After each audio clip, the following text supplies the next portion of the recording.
Where your treasure is, there will your heart be also. God has given us unlimited treasures in His Word.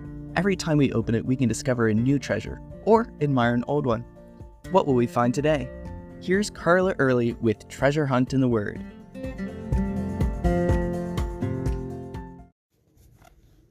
We've seen documentaries or shows depicting women of the ancient times, or even women today in third world countries carrying big pots on their heads.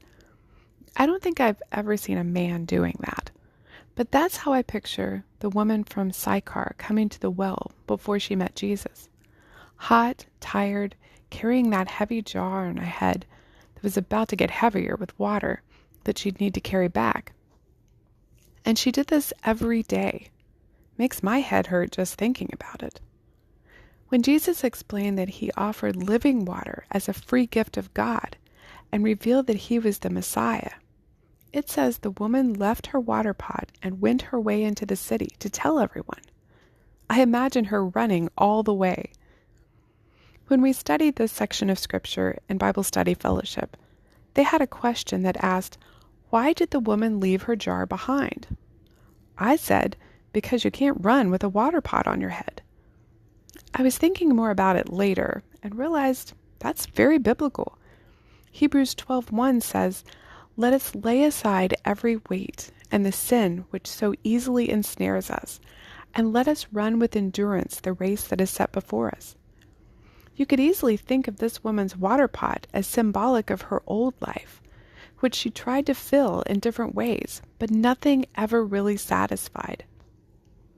It always ended up heavy, burdensome, with shame and fear filling it to the brim. But in Jesus, she found all she needed. She was full of living water and didn't need her old water pot anymore.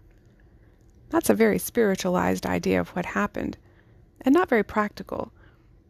She needed that water pot, and I'm sure she came back to get it later.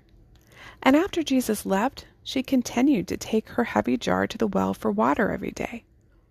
But as she did so, she would remember her meeting with Jesus there and leaving that water pot that spilled all that fear and shame all over the place. And that living water would bubble up inside of her. Likely, she'd go at a normal time, no longer avoiding the other women, but excited to tell them what Jesus had done for her.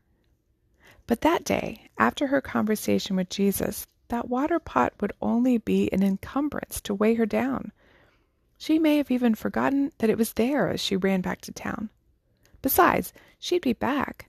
She had to share that living water with others, to invite them to come and see. Her testimony was short, just one verse in our Bible. She told the men, probably the ones at the gate who ruled the town, "Come and see a man who told me all things that I ever did. Could this be the Christ?" She gave them enough information to get them curious, and did it in a non-confrontive way. And I guarantee she didn't think of her abandoned water pot until much later, or all that fear and shame that got spilled out everywhere. What's in your water pot, making it heavy and burdensome? What encumbrance do you need to put aside in order to do the work that God has for you? You can contact us at treasurehuntintheword@gmail.com. We'd love to hear the treasures God has given you through His Word. You can listen to other episodes on our website, which you can find in the description below. Thank you for listening, and remember, where your treasure is, there will your heart be also.